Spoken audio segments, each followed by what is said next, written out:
Bapak Ibu Saudara yang dikasihi oleh Tuhan kita Yesus Kristus, sebelum kita membaca dan merenungkan firman, mari terlebih dahulu kita berdoa. Kami datang kepadamu ya Tuhan dengan kerendahan hati dan dengan ucapan syukur. Kami boleh merasakan hari-hari perjalanan kehidupan kami adalah hari-hari perjalanan yang disertai oleh Tuhan. Dan kami mengucap syukur akan firman-Mu yang terus menolong kami, memberi kami kekuatan, memperlengkapi kami, dan mengarahkan kami untuk hidup sesuai dengan kehendak-Mu. Tolong kami dengan Roh Kudus, agar firman-Mu boleh kami mengerti dan kami lakukan di dalam perjalanan kehidupan kami. Sertai juga hamba-Mu, biarlah Roh Kudus-Mu yang menolong, agar dalam kelemahan dan keterbatasan firman-Mu boleh disampaikan sesuai dengan kehendak-Mu. Berfirmanlah kepada kami ya Kristus, kami sudah siap untuk mendengarkan. Amin. Pembacaan Alkitab kita dari Filipi 4 ayat 8 sampai ayatnya yang ke-9. Jadi akhirnya saudara-saudara, semua yang benar, semua yang mulia, semua yang adil, semua yang suci, semua yang manis, semua yang sedap didengar, semua yang disebut kebajikan dan patut dipuji, pikirkanlah semuanya itu.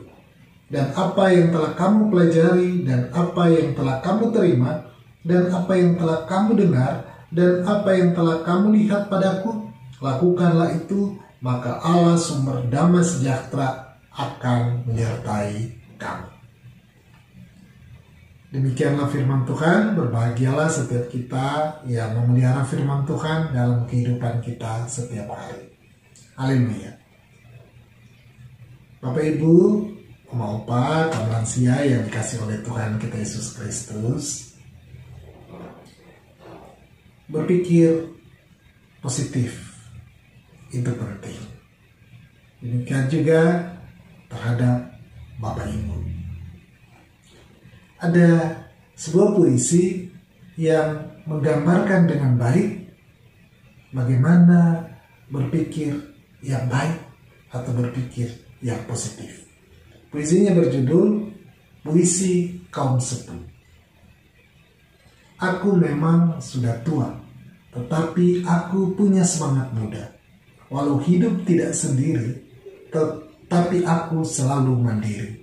Aku memang sudah tua, tapi aku berusaha berguna. Walau usia telah lewat senja, tetapi diriku masih bermakna. Aku memang sudah tua, tapi aku selalu olahraga. Walau kulitku mulai keriput, tapi langkahku tak seperti siput. Aku memang sudah tua, tapi aku selalu berupaya. Walau aku tak berpangkat, tapi aku tetap terhormat. Aku memang sudah tua, tapi aku senang bekerja. Walau aku tak berdasi, tapi hidupku tetap berfungsi. Aku memang sudah tua, tapi aku senang membaca. Walau mataku mulai rabun, tapi aku tidak pikun. Aku memang sudah tua, tapi aku senang berwisata. Walau perjalanan jauh kutempuh, tapi aku tak pernah mengeluh. Aku memang sudah tua, tapi aku senang melatih suara. Walau suaraku tak merdu lagi, tapi aku selalu semangat menyanyi. Aku memang sudah tua, tapi aku selalu berdoa. Walau rambutku telah memutih, tapi ibadahku tak pernah letih. Sumber dari kispari.com dengan judul Puisi Kaum Sepuh. Bapak Ibu, Oma Opa, meskipun di masa usia indah, kita juga bisa dengan mudah menemukan keadaan yang membuat kita berpikir negatif tentang diri kita. Seperti dalam puisi tadi, kondisi fisik yang mulai menurun dan lain-lain. Akan tetapi, selalu ada cara agar kita bisa memandang kehidupan di masa usia indah. Di masa usia indah ini dengan positif. Bapak Ibu Saudara, Melalui pembacaan Alkitab kita, yaitu surat kepada jemaat di Filipi. Jemaat di Filipi ini terdiri dari orang-orang Kristen bukan Yahudi, dan orang-orang Yahudi yang sudah menjadi Kristen.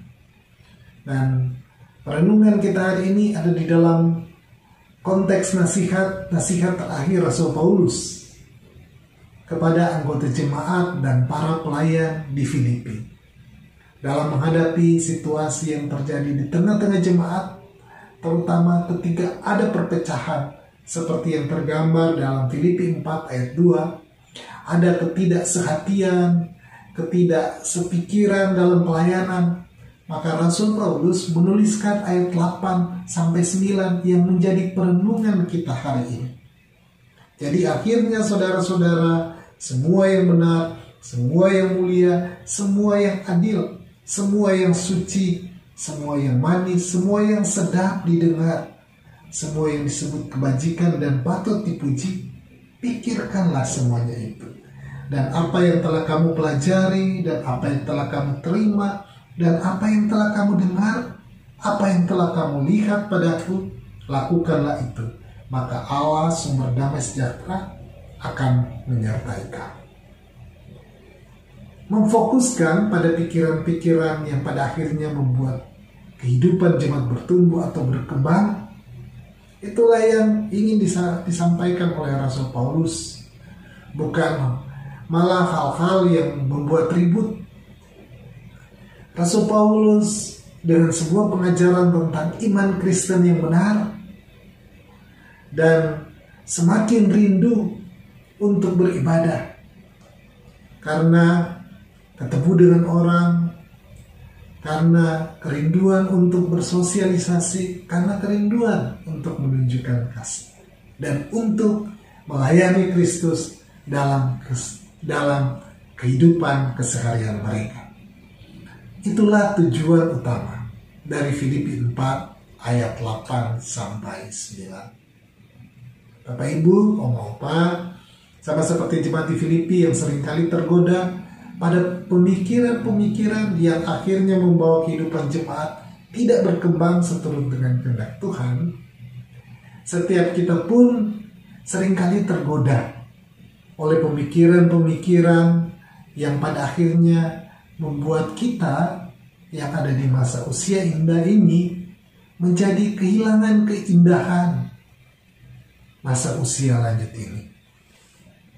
Kita perlu memilah pikiran-pikiran yang akan kita hidupi dalam menapaki masa usia indah ini.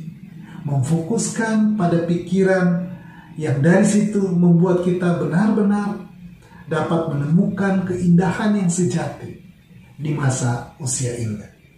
Di masa usia indah ini adalah kerinduan setiap kita. Bapak Ibu, Oma Opa, ada pertanyaan pendalaman bagi kita. Menurut Bapak Ibu, Oma Opa, sebesar apa peran persekutuan kaum lansia dapat menolong setiap kita untuk mencapai tujuan dari Filipi 4 ayat 8-9, yaitu menjadi persekutuan yang mengembangkan pemikiran positif. Pikiran positif seperti apa yang harus kita kembangkan di masa usia indah ini, dan bagaimana menerapkannya di dalam kehidupan kita setiap hari. Selamat renungkan dan juga bisa men-sharingkan pertanyaan-pertanyaan ini. Tuhan memberkati kita. Amin.